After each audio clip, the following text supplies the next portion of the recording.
a dusty library, waiting for some words to jump in me.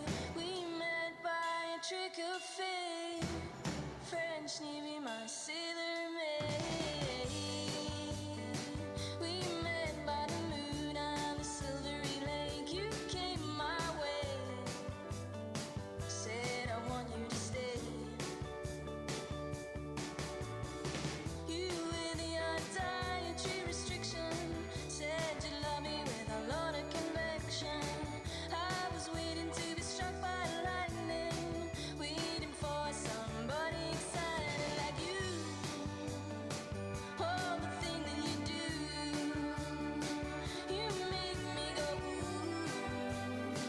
With the thing that you do, you do, you do. I wanted to control it, but love, I couldn't hold it. I wanted to control it, but love, I couldn't hold it. I'll be criticized for lending at my heart. I was criticized for letting you break my heart. Why would I stand for disappointed legs? Fully grown, but I'm on tender hooks. Ooh, with the loves on tender hooks. Ooh, with the legs, the legs, the legs. I wanted to control it, but love, I couldn't hold it. I wanted to control it, but love, I couldn't hold it.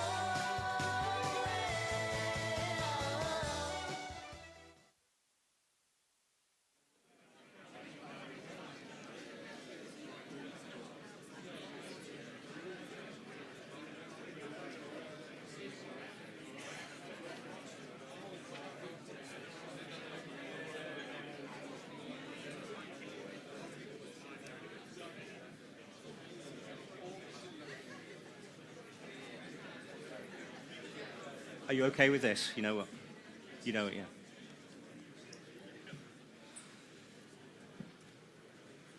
Well, good morning, everybody, and it's great to see so many people here again.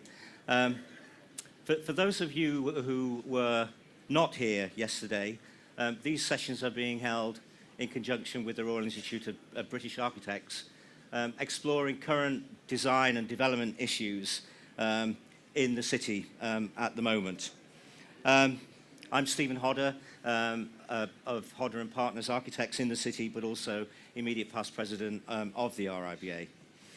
Yesterday, we discussed future housing and how we accommodate the needs of future generations of city dwellers, looking at the residential component of NOMA. Today, we're going to discuss the making of communities and how innovation can be a catalyst to give that sense of belonging. And we're going to use Circle Square, based in the city centre, and at the heart of the innovation district that you saw earlier, Corridor Manchester, as the core as the basis for our discussion. And as yesterday, our panel presentation will be followed by a guided discussion and then a Q&A session at the end. But first of all, I want to introduce our panel. So from right to left, as you're looking, I don't think Chris needs a great deal of introduction. And he said, look, don't dwell on me. But Chris, thank you for doing this. And Chris, of course, is the Chief Executive of Bruntwood and has played a very active and leading role in private sector partnerships, including Cityco, Piccadilly Partnership, Corridor Manchester. But he also led the acquisition of Manchester Science Parks and has forged a really strong partnership for the company with numerous public authorities and private organisations. And of course, he's trustee of the Oglesby Charity Trust, which works with more than 40 community-based charities. To Chris's right, again, needs no introduction, Ken Knott, responsible of now Chief Development Officer of the Select Property Group, responsible for securing all land holdings for the group in Europe and North America. And of course, Ken joined the Select Property Group from Ask, where he was Chief Executive and founder shareholder. Next, we have, in my wrong order, Ed. Ed is the managing partner at Planit. We do a huge amount of work with Planit and enjoy that. Landscape architects, urban designers, master planners. And over the last 5 years, Ed has led a number of very high-profile projects, including the city's football club, Airport City, Tony Wilson Place, and the Co-op's recently completed Sadler's Yard. We then have Keith Bradley, who's a partner at Feilden Clegg Bradley Studios, and Keith has led many award-winning projects, including the RIBA Sterling Prize Accordia housing project in Cambridge, and his recent work has included major urban regeneration schemes throughout the UK. And then finally, I'm delighted that Bruce Katz accepted our invitation to review what you're all going to be seeing shortly, the Centennial Scholar at the Brookings Institute, where he focuses on the challenges and opportunities of global urbanization.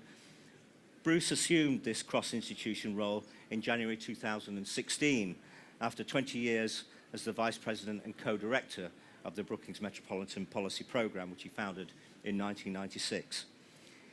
He's also co-author of The Metropolitan Revolution. If you haven't read it, Chris gave me a copy, great read. And it argues that cities have become the vanguard of policy innovation and problem solving in the United States and the world.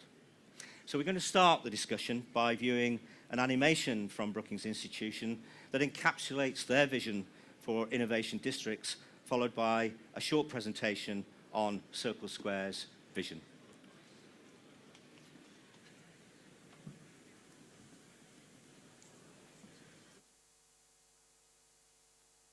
The geography of innovation is shifting.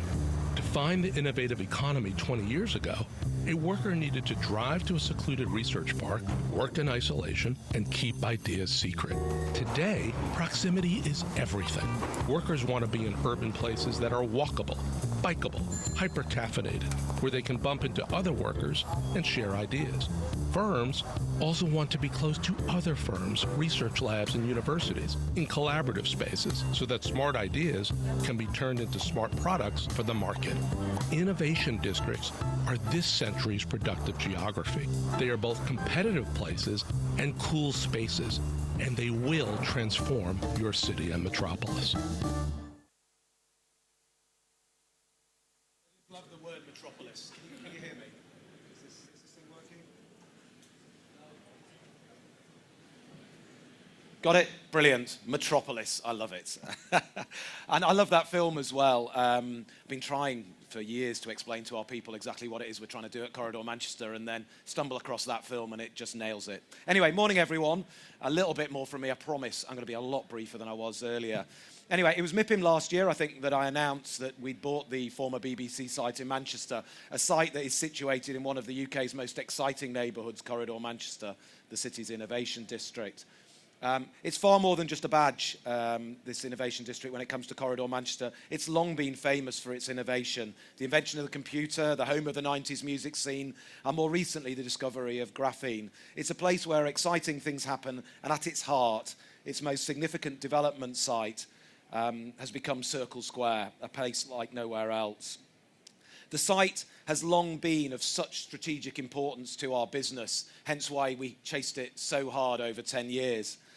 Before we were able to buy it. Firstly, because it dovetails very nicely into our successful 100,000 square foot, 5-acre Manchester Technology site, which we bought back in 2001. Secondly, following our acquisition of the nearby Manchester Science Park, we very quickly identified the need for grow-on space for these science and tech companies who wanted to remain in this very exciting district. More recently, we found in the adjoining CBD, where the majority of our property portfolio still lies, we found a growing number of progressive companies from all sectors that are looking to drive innovation through collaborative working and are looking for a place that is aligned with this thinking. So whereas historically they would have wanted to be with other businesses that did the same thing as them, now they want to be with other businesses that think the same way as them. And finally, we have so much invested already in Corridor Manchester, and whilst this is a very special district, it is not without its challenges. There's still a lot to do. And in order to be able to address the fact that we wish to establish Corridor Manchester as a sustainable top 5 European innovation district, So those challenges that we're looking to address through Circle Square. Firstly, so despite the success of Manchester Science Partnerships, we don't have the level of private sector commercial activity representative of the quality of the knowledge and arts institutions and the offer they can offer. And the opportunities they can offer in Corridor Manchester. Circle Square will therefore be the commercial location for a diverse range of businesses that share the desire to innovate through collaboration. It is first and foremost a commercially driven scheme. Secondly, one of the weaknesses of Corridor Manchester, there's a clear lack of retail and as importantly, the spaces between those places that are required to feed the collaborative culture that's driving Corridor Manchester. And finally, a tiny fraction of the 130,000 people that study and work in Corridor Manchester every day, the 70,000 students that make the two universities the most applied to universities in the country, and they're most applied to because they've got Manchester in their name. Anyway, a tiny fraction of those 130,000 people actually live there, in part due to this lack of retail and amenity, but also because of the lack of high-quality residential space. With Circle Square, we've got the chance to address all of these issues. It is simply, for me, the most exciting thing I've been involved with in my whole 25 years of working at Bruntwood. Over the last 15 years, we've been working on this. We've developed a deep understanding of Corridor Manchester, and this has informed our clear vision of what Circle Square should be: a curious and collaborative space that fosters innovation. It's a place where your neighbours are both scientists and artists, where workers rub shoulders with students, just as industry rubs shoulders with education. The location adds to the richness of the community we're committed to creating, a more meaningful neighbourhood designed with people first in mind. Bruce talks about three characteristics that drive innovation districts: density, proximity, and a culture of collaboration. Corridor Manchester already has a dense and close collection of anchor institutions, and there is no question that Corridor Manchester has a culture of collaboration.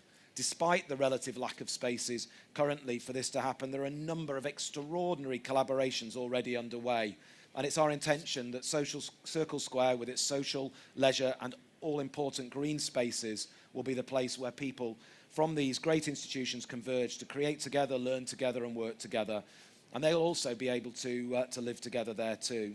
Our ambition is to create a community at Circle Square that will enable people to achieve extraordinary things. And it's only appropriate that a place that is being designed with collaboration at its heart is being delivered through a collaboration. Rather than doing the residential ourselves, we found a JV partner that is completely aligned with our long-term vision and focus on the end customer. And after years of competing with Ken, it's nice to be working with him on this great project. Ken. Thanks, Chris. Morning, everybody.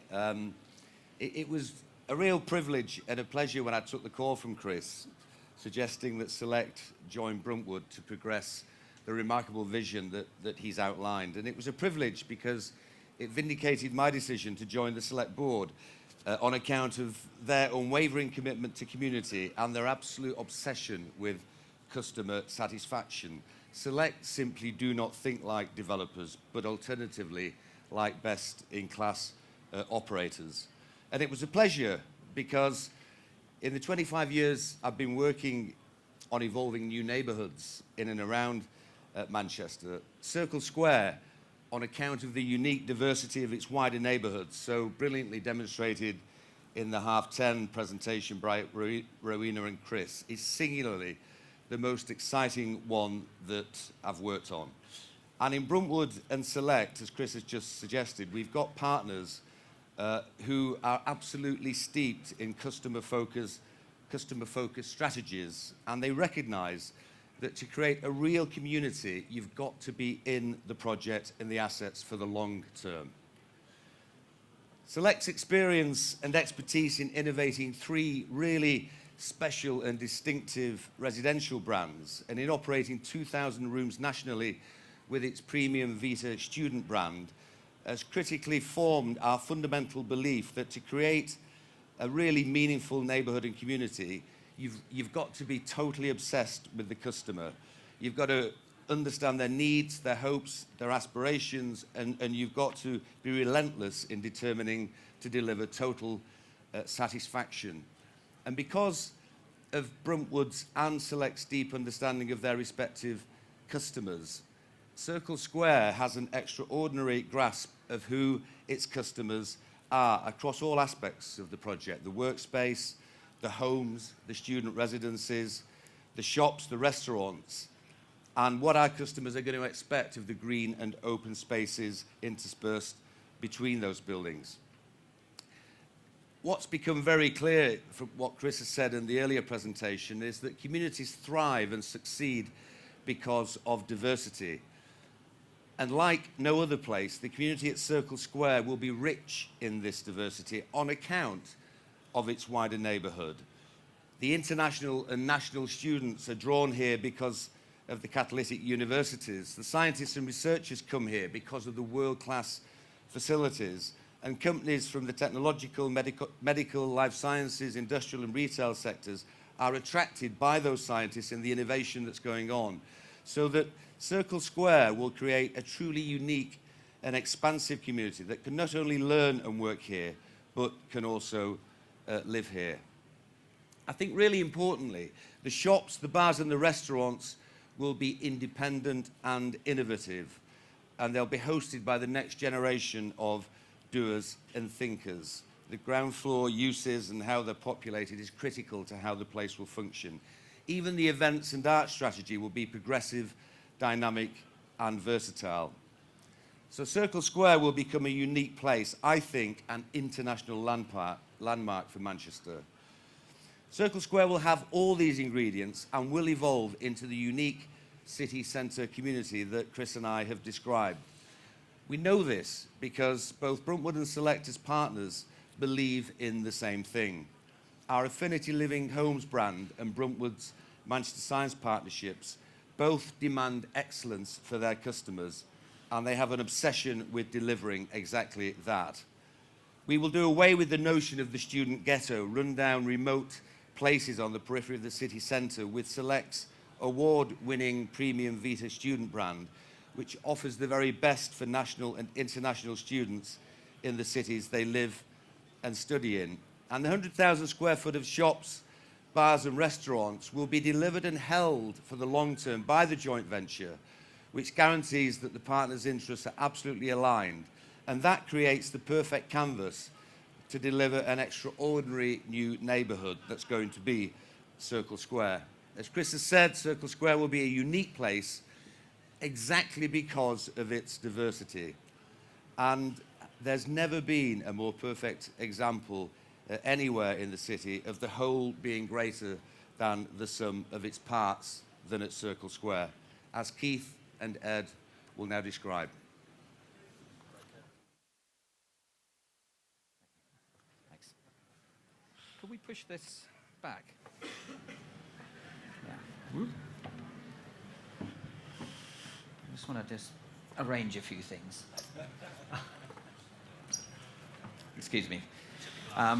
Good morning. I'm Keith Bradley from Feilden Bradley Studios, and we're urban designers and architects. Can you hear me? Is that mic working? Yeah. At mine? Same time. Well, what a Yeah. brief from the clients, full of excitement and full of all the things that we're interested in, which is actually bringing people together around buildings and spaces. So Circle Square, that name, that title, that brand, has all sorts of meanings to it, which we've debated. My simple, and I'm a simple architect, I just like to think of it as people and place. That symbol. And so if we go on to the next slide, Ed.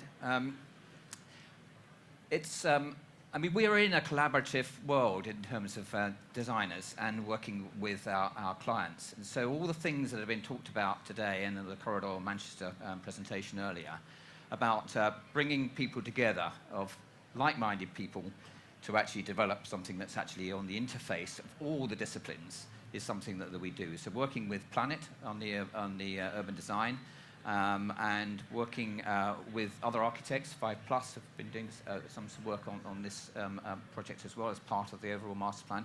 And all the engineers and the other technical sort of part of the design team all behind this, and we're just in we've got planning for our first phase, and we're in for planning for the significant next phase. All of that, coming together from the arts and the sciences side is really about what this project is about.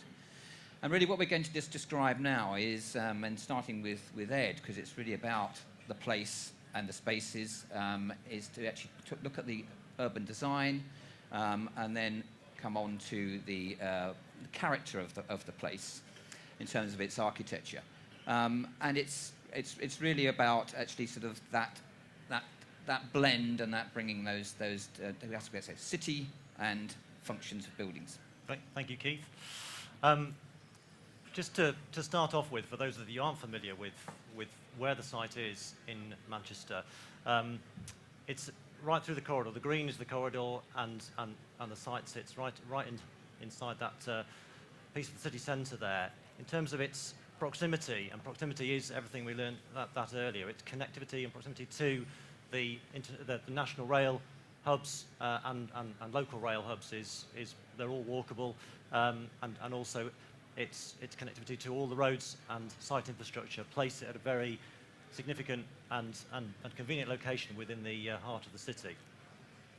We also heard about some of the cultural assets from Chris and from Ken about how the site knits into those. We've got all the theatre, the arts, as well as the knowledge, the universities, and the developing technologies that sit around all those key assets. I think this slide particularly really demonstrates how close the site is and how important it is in the context of the university and the campus, both the MMU campus and the University of Manchester campus. And it sits on this joint between those two campuses, the North Campus and the South Campus, on the corridor, and it's a real opportunity for a site that's been disconnected from the city for the best part of 50 years because we've not been able to walk through it. And the opportunity to be able to open that up and to engage, this will become a really key route for people to move through the city and between those campuses. So already it's got this fantastic location and proximity.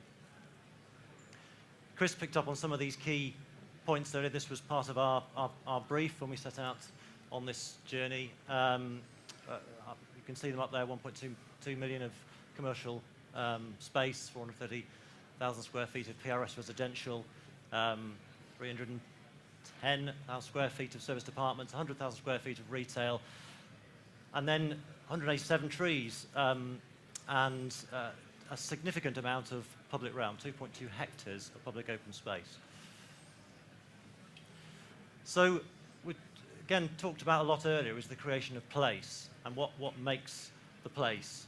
We've got the ingredients, we've got the location, and so that now our aspiration and part of our brief, and the first step in this journey of the master plan was a place-making strategy, was what do we do? What are the ingredients of place, and how do we bring those together to create the environment that will enable this extraordinary place to happen? And as well as those six, which we'll skip through very, very quickly, those six key elements of place, I think it's important to understand that the long-term success does evolve over time, and it is about those experiences and memories that are attached to a place that make those places there for the long term. Very quickly, running through those, we've got to talk about the people. There's a very diverse and demanding population out there looking for special places, and it's about the character of those people and how those people help to engage with the place.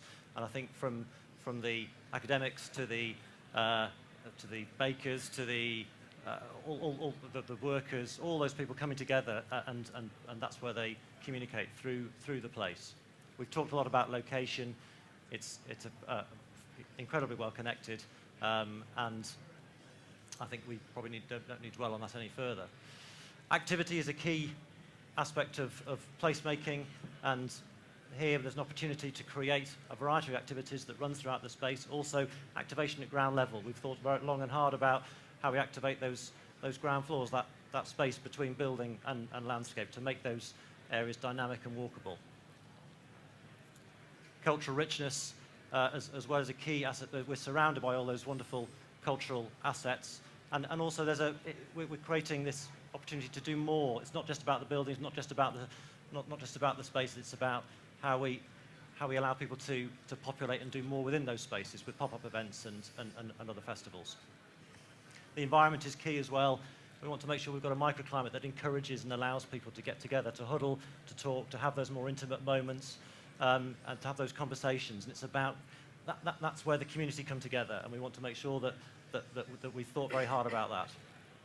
And also scale, to make sure we have a human scale within the space, that the scale of the streets and the scale of the spaces allow for a number of different activities to work through those. So having got to the understood where we were heading in terms of place, we then need to start to look at how the master plan started to form and how we start to think about how it connects back into the city, both north, south, and east and west. And it started to inform the development of the master plan as we move forward. And that comes forward in a series of steps. We look back into the historical plans of the site to see where that grain was and could we reconnect through the site that had been disconnected for so many years. Having the River Medlock running through the site is a fantastic asset. We've not talked about that, but there's part of a blue-green aspiration within the city to connect back to the water's edge and try and engage with the water again. So those were key points of trying to reintroduce that grain. The strong east-west and south-west connections were very important to us. The third step we made was to create a really key space in the middle of the site, to create an address, a destination that would really give this a real focus in the city. It would become one of the key spaces within the city. And that would be potentially a big green space, and that was where we were heading with that it would really give an opportunity as a canvas for all sorts of other opportunities. Further breaking down the grain in step 4 to start to create those connections to the surrounding streets and open up those spaces, different scales of spaces again, so small, narrow spaces, but allow this to be completely fluid and be able to move through it. How we look at the scale of the buildings and played with that scale, again, to create interest and to give opportunity for larger buildings at the head of the central key space, and that again helps to create that dynamism within the space. And then finally, when all those come together, you get this collection of really interesting green spaces, streets, squares, small ginnels that allow that fluidity. So then, taking it slightly more in a more practical way, the place has to function, and how we have to service it, and the buildings and spaces. So that plan just outlines some of the key routes, key spaces. We're trying to keep vehicle use to a minimum. This space is very much about a place where people are dominant in people movement, and people can populate and own the streets and the spaces. And those spaces defined there. So we've got the central green space as a major component. The next street down we've called a green street or a quality street. It's a street where it's very lots of tree planting, where people spill out onto the streets. It's got a smaller character.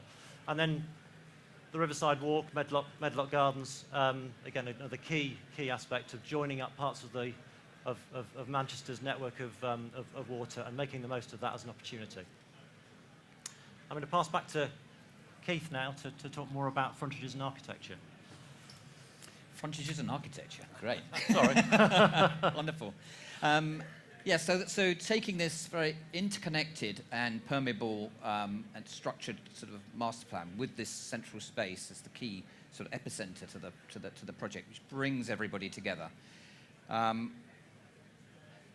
We started to think about the fronts and backs. Conventional urban things are fronts and backs. Now this doesn't have that. This is actually a two-way facing. It's an inward and an outer. So it has a grand frontage onto primary Oxford Road, but it also has great space in the middle. So how we then treat that sort of architecturally and actually take that through into the language of buildings and making reference to the great warehouses, the palazzos of their time, and bringing those back into living and working spaces, and how we actually identify those. So this is a more detailed sort of structure of that master plan, and we have the workspaces typically on the outer frontages, and then the living spaces which then wrap around and connect in around the central square. That square is about 50 metres by 150 metres, so it's going to be one of the biggest green spaces in Manchester. And I'll talk a little bit more about how that's used and what goes on in it and underneath it in a bit. That diagram really shows this interconnection of the living and the working. So the working here and living here around the central space, and also with this local sort of high street space, which is the green street that Ed was referring to. And also on here, we do have other uses coming in, educational uses, and also to do with the sort of management of the site, there is a car park on the corner, which I'll again come on to a bit, because it's a really important car park and a very sort of prosaic thing, but it's very important in terms of the identity and the way that the site functions. But then really the ground plane is the thing. In terms of actually everything becomes active. There is servicing, obviously, but the servicing is discrete. And so we have a ground plane of foyers, grand foyers to workspaces, which are in themselves interactive spaces. We have foyers to the lived spaces, which again have sort of cafes and other associated sort of social uses with them. And then all of that then creates a complex where we can actually then insert shops and restaurants and other activities in here, trying to bring in some, that brief, that agenda is obviously sort of developing. All then around a great sort of public realm. And then this is looking down on the central space, so the green notionally, and the idea of this is that it's a flexible, external, public, genuinely public space that brings all those sort of activities together. It is a place of recreation, it is a place of activity, it's a place of event, it's a place that actually changes through the seasons. It also has a peripheral set of smaller spaces there, which means that the workspaces and the living spaces can break out into smaller garden rooms around the edges, spaces that Ed calls the sort of the ribbon. Also, the topography of that space changes, and as we form space underneath it.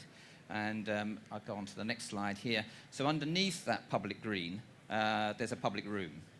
A multifunctional space, again, agenda and brief to be defined fully on that. But the idea of almost the urban sort of village hall, it's that. So again, presentations, functions, events, happenings can be down there, and they pop up in these two sort of pavilion elements, which then are in the flip-up green spaces at the end, forming again great lobby spaces into that room.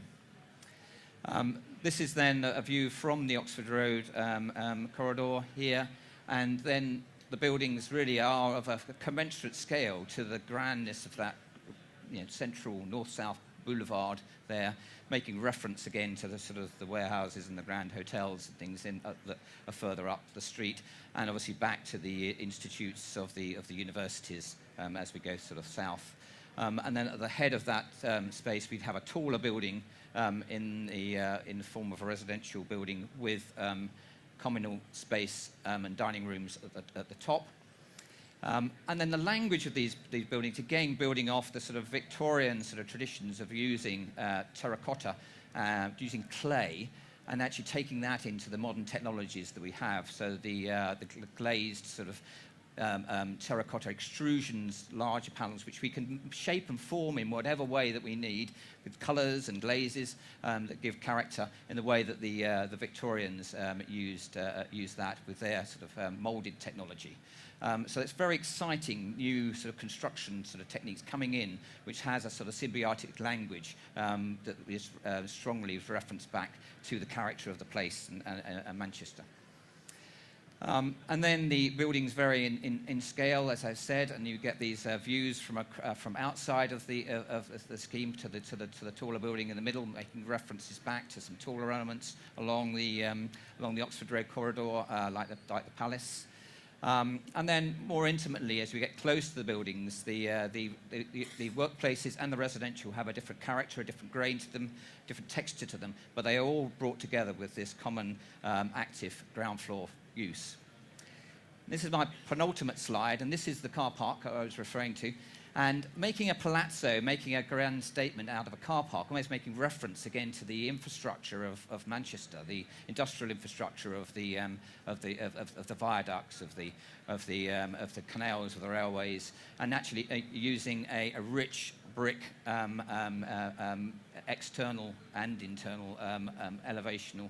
And at ground floor, again, you use active uses and alternative uses there.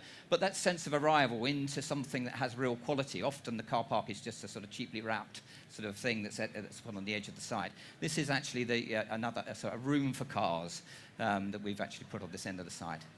And the last slide, I think it's mostly about this, and it's mostly about this in terms of space, in terms of actually sort of how functions relate to each other, but it's about sort of people, as we've heard, coming together to use this new public room in Manchester.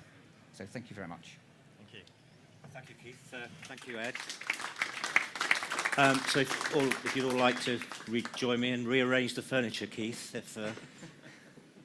I'm going to hand over to Bruce now, who is going to lead a discussion on this notion of community and innovation before I then sort of hand it over to the floor. Bruce. So, first of all, thank you to everyone for the invitation. I think just building on what Chris said at the beginning, you've got the ingredients in Manchester for a globally significant innovation district.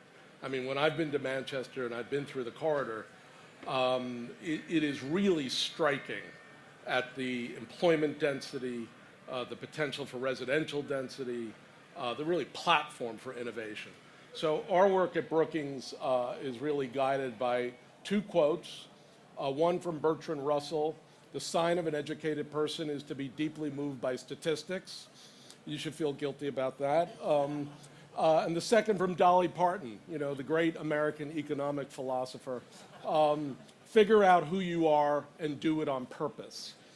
So when we're working with Kendall Square around MIT in Cambridge, or with Drexel and University of Pennsylvania, Harris Steinberg is here, University City in Philly, or Georgia Tech in Midtown Atlanta, we generally look at 5 things, and I think you've covered a lot of them.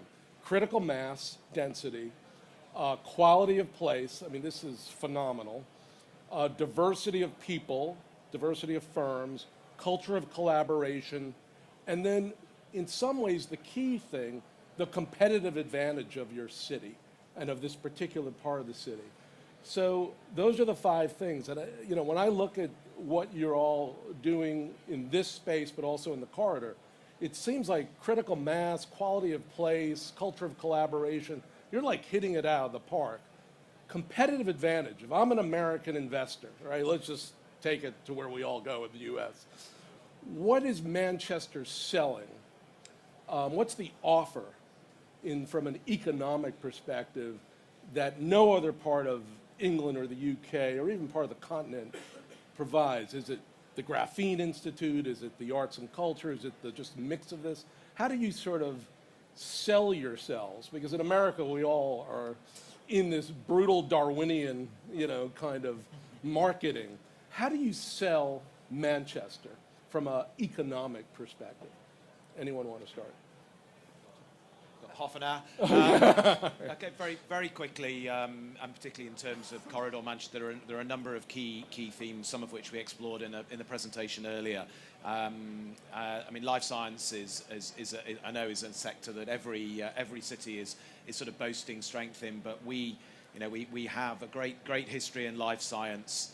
The thing that's particularly getting the businesses in that sector of the world so excited is the devolved health budget, is the fact that that effectively we've got a 3 million population that is able to think right across health care, and our ability to really be the place where companies can come and look at how they solve those health challenges of the future that everybody is facing. So we've got the whole life science sector. You mentioned graphene, and clearly advanced materials is another area where we have the world's best engineering companies collaborating with the university. The Graphene Enterprise Innovations Centre follows on from the National Graphene Institute and will be followed by the Royce Institute. 3 facilities combined of over £400 million of investment. where you've got all the top world engineering businesses coming and working with Manchester University on new uses for graphene. And we've got culture as well that we've talked about, and that culture. That culture then working with science. So we've got all of these different factors that are there at Corridor Manchester. Any other thoughts about the competitive offer? I want to quote something from the Wall Street Journal today, the Bible in the United States, right? Venture capital's answer to high-priced housing, dorms for grown-ups.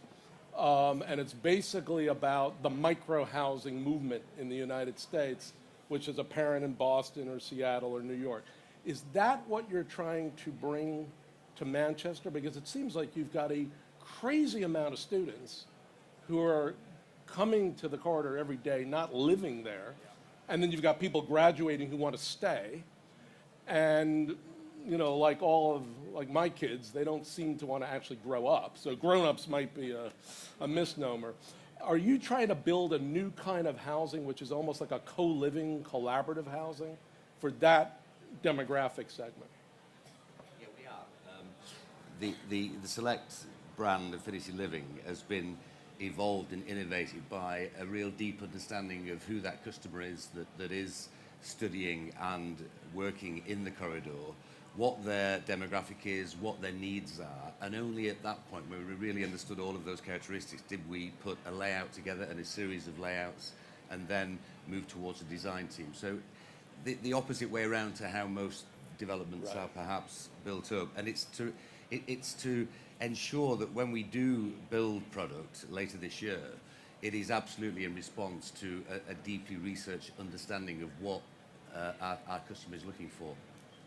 And are there other cities in England or on the continent that, are you looking at models?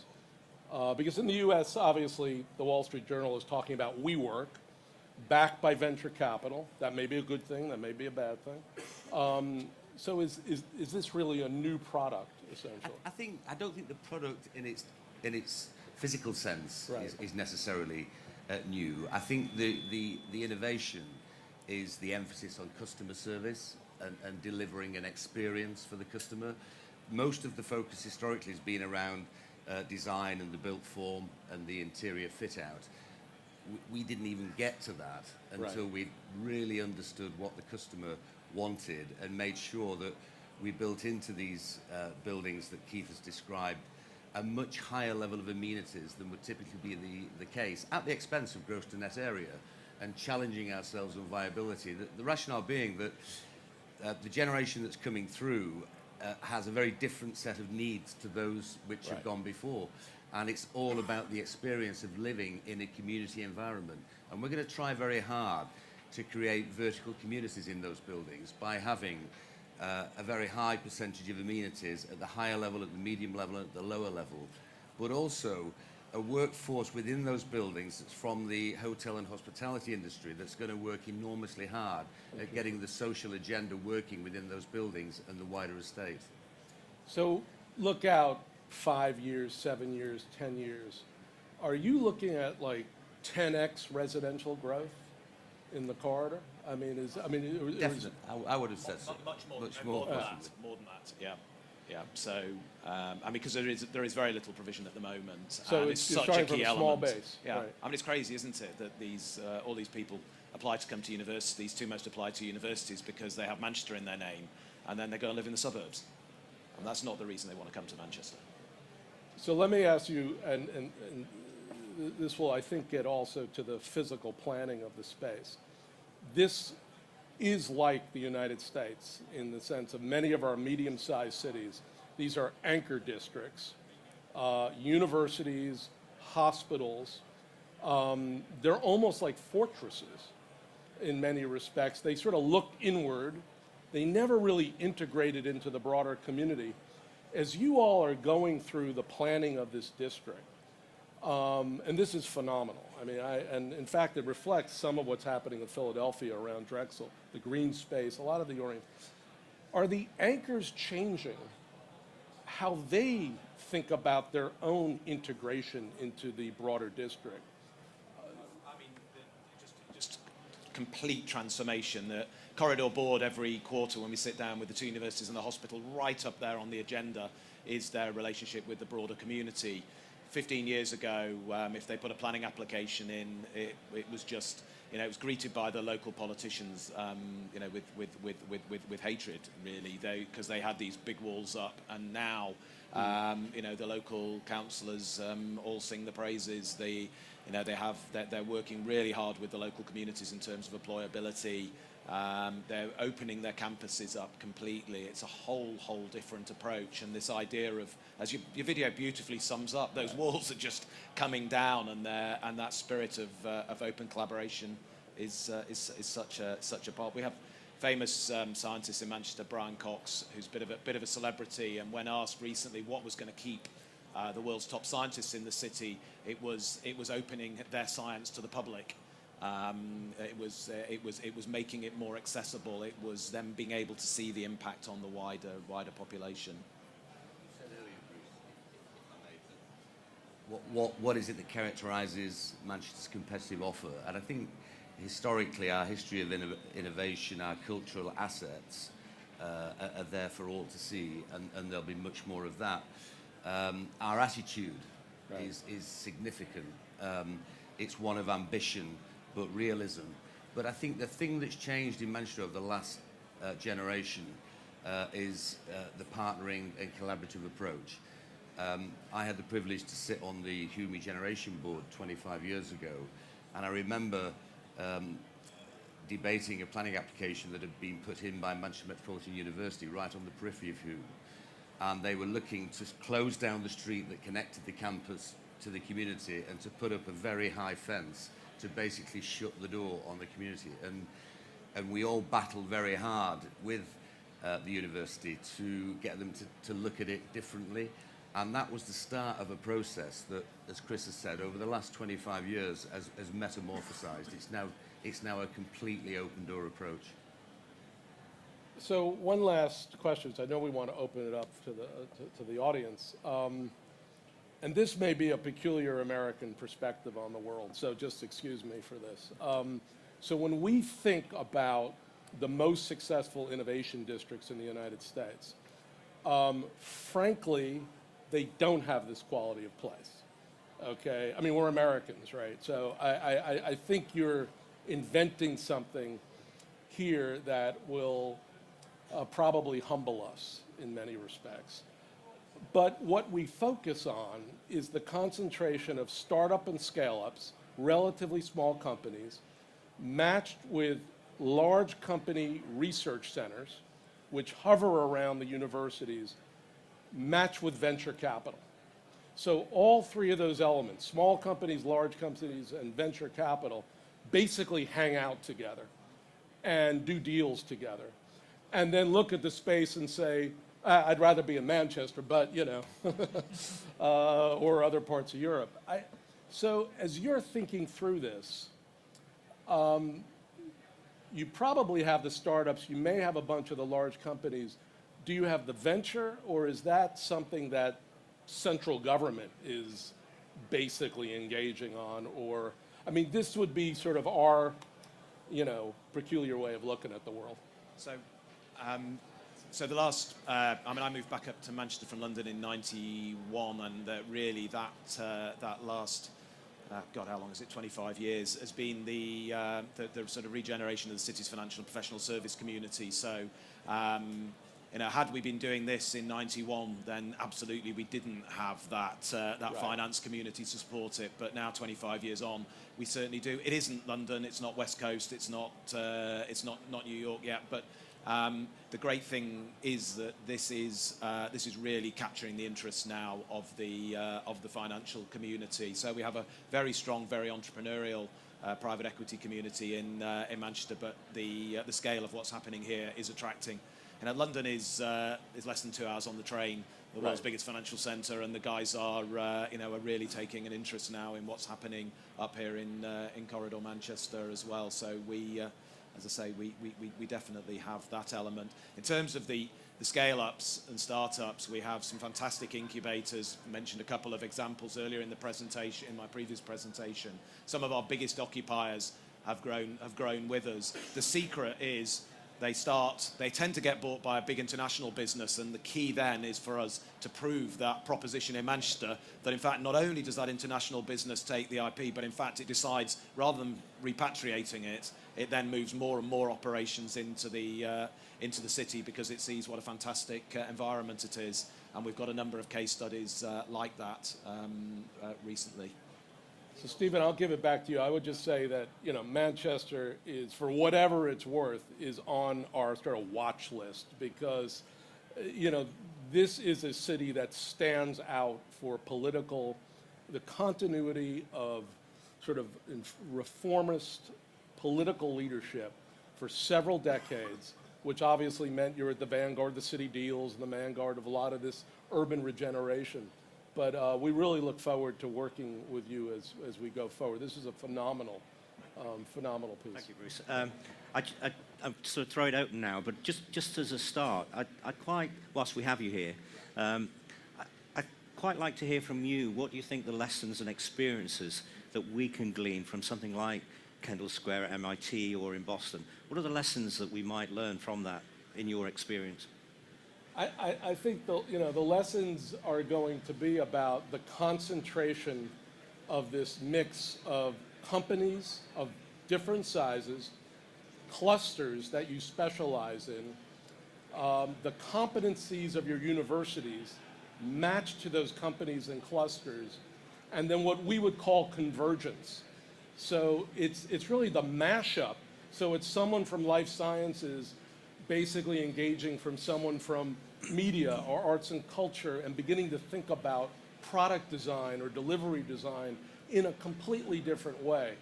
So those are 4 C's: companies, clusters, competencies, and convergence. Everything in the U.S. has to be alliterative or we don't understand it. Watch Donald Trump as the election goes on.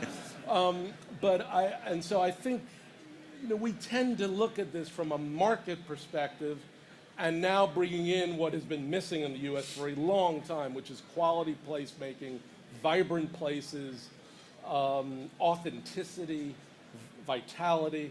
So we're watching what you do. Harris is watching, since he's building out the University City in Philadelphia.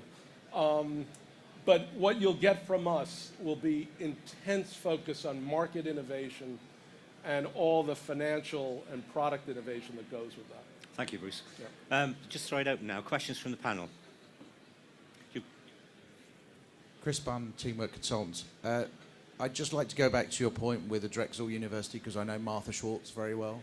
How much did the architect and the urban designer look at other worldwide schemes and bring that influence into this? Because Drexel is so similar, it's actually spooky in what you guys have achieved. You want to answer that question? Get a mic up here. Here's Harris Steinberg from Drexel University. You might as well answer the question. Yeah. Good afternoon, everybody.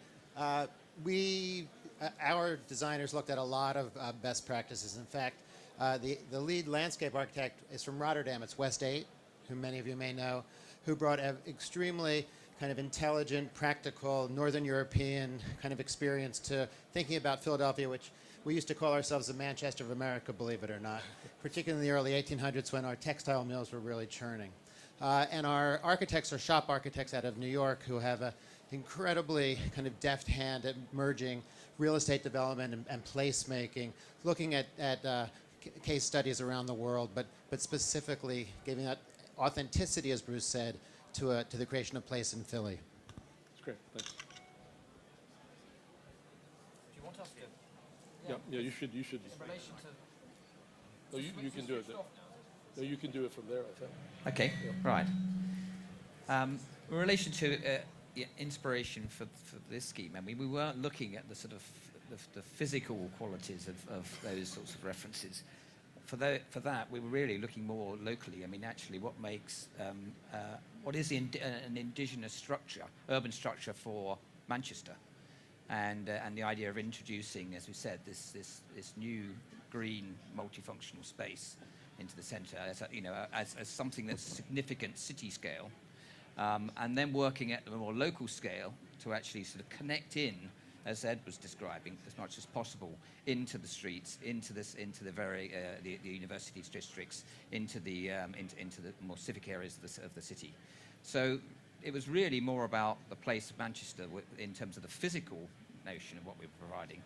All the other stuff has actually been permeating through in terms of actually how institutions, how people work together, all these sort of serendipitous type of sort of working relationships, which is more of an international issue. Ed, do you want to? No, I mean, completely. Am I mic'd up?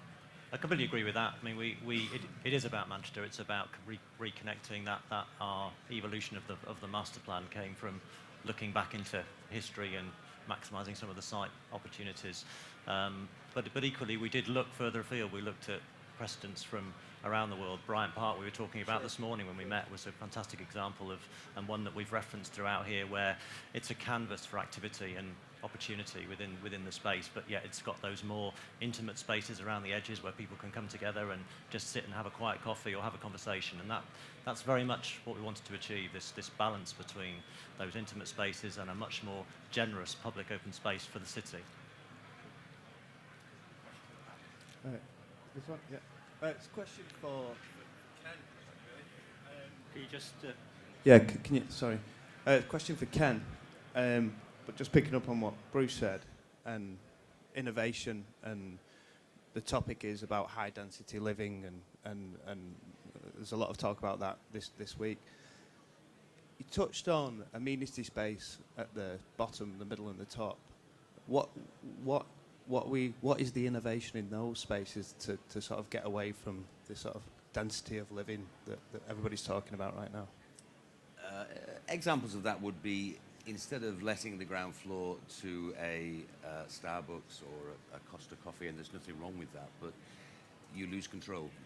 So we're going to retain the ownership and control of that, and we're going to innovate with operators ourselves, a multifunctional cafe bar environment that will have a very distinct influence on, in terms of it being used both by the residents that are part of our building, but it will also be open to the public.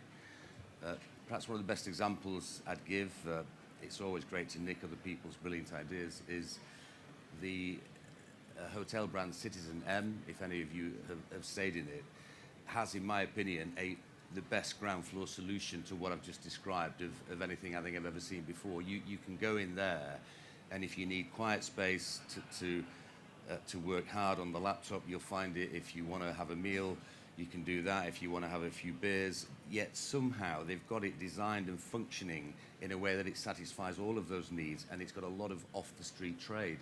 And that means that people are coming out of the hotel rooms and wanting to be in that space, and that's exactly...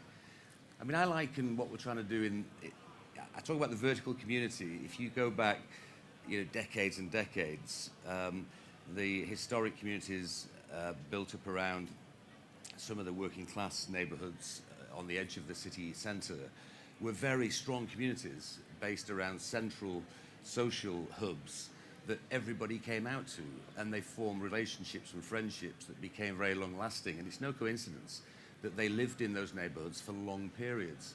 So the ultimate aim is to create a tenancy length which is much, much longer than you'd ordinarily expect, and to genuinely create a community.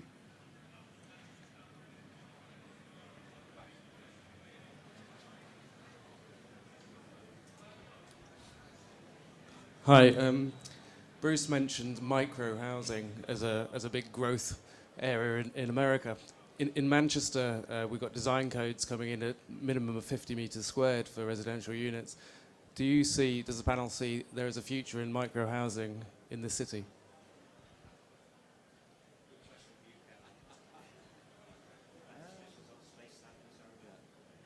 Yeah, for me, standardization is the thing we shouldn't be doing. That's a controversial remark, perhaps, but we need to cater for all aspects of the demand side of the equation, and those members of the community that want to live in a micro apartment and want to effectively socialise outside that apartment should have the capacity to do so in no different way to those who want a larger apartment and want to potentially raise a family. I don't think we should simply be in a blanket way saying it's the London Design Code and that's it. I think we need to be more innovative and more broad-minded. I don't think, just to build on that, obviously the design review, the housing review is going through a process at the moment. I can't say that we're necessarily going to conclude that 50 square metres is the minimum. I mean, clearly the conditions that prevail in London is about affordability, which maybe we don't have so much of an issue in the Northwest, but that's all for discussion at the moment. I don't think we've concluded. I think the equation needs to be more intelligent. It's not just about what's in the box of the apartment. I think also they should be analysing what amenities are being provided. And those buildings that are not investing in amenity perhaps need a more rigorous level of control. And those that are distinctly working really hard to get their residents out into the social spaces should have a more relaxed regime. This is exactly the reason why we decided not to do the residential ourselves. We really understand offices, which means when you try something else you don't understand, you really understand what you don't understand.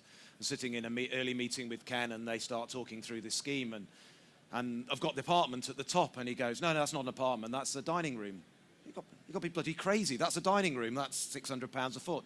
No, it's a dining. Well, you must charge a lot of money for people to use that dining room. No, it's free. What do you mean it's free? You've got to be crazy. Anyway, I mean, this is so there's so much more that goes into it than just the size of the apartment, isn't it? And that's the thing. How on earth you wrap that up in a planning policy is that's the $1 million challenge, isn't it? I think the way to deal with that is the classic Manchester way of doing things, and that's to have a policy framework that's sufficiently flexible to respond to different circumstances and to reflect the dynamic I've been describing. That's how we normally do it. I think it would be a great shame if we had this rigid appliance of a minimum X. I'll take that as agreed, Ken. I can take one more question.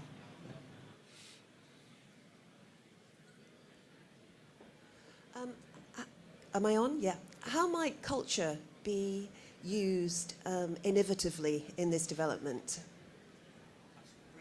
Brilliant platform, Chris, for you to sell what we're going to be doing below the main green square. I mean, culture sits right at the heart of what we're doing. You know, for our business, we see it as such an important part of the Manchester proposition. If I start sort of more holistically, I talked earlier about all those fabulous cultural anchors that we have, not only on Corridor Manchester, but also just on the edges as well.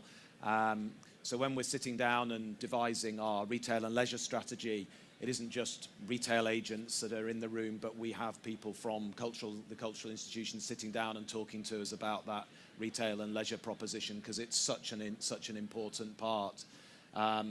We're going to have ground floor units that I'm sure are going to be shops and restaurants, but we're also going to have ground floor units that are going to be things that we can't even imagine at the moment. All sorts of interesting things happening there. And then as Ken said, really the centrepiece is this square where we've got a wonderful external space. Actually, to quote Bruce's inspiration, Dolly Parton, one of our family mottos as good Mancunians is that, as Dolly says, life isn't about hiding from the storm, but learning to dance in the rain. And there's a wonderful dance floor, Mancunian dance floor there in the centre of the park. Now, this is a fabulous performance space, but then as Ed showed, or Keith showed earlier, we have this space underneath. This space where there are going to be all sorts of different cultural activities going on, which is going to work then with a really strong food and beverage proposition, where the two really feed off each other. But we're hoping, and my sign of this being a successful development is that you use it for the festival for some of those wonderful creative productions that you take out into the city. But the key is that this is the village hall. The only thing there's something wrong with that description, village hall, but we know exactly what you mean. It's so much more significant than that. It's a huge space with capacity for how many people is it in the end? 2,000-3,000 people. potentially for all sorts of wonderful cultural events. And it's this really.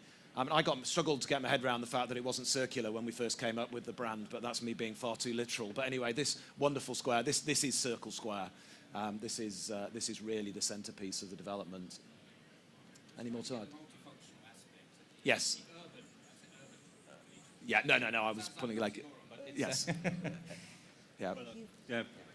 Thank you so much. I think what was really interesting for me was how good it is to hear people talking about the recognition that long-term interest and diversity are important ingredients of engendering a sense of community. But I love the notion that as architects we always tend to think about the physicality of space, but actually to start to think about intellectually about innovation as something which might be the glue that binds the community together, I find really quite exciting.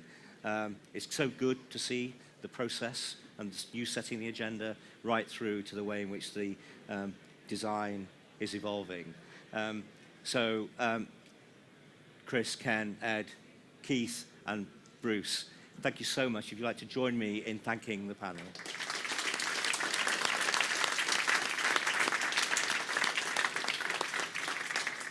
And join me tomorrow, same time. Our theme will be designing neighborhoods in world beta cities. And we will have on the panel Mike Ingle of Allied London, Ian Simpson, Carol Patterson of OMA, and our reviewer will be Paul Finch of the World Architecture Festival. And I'll see you then. Thank you.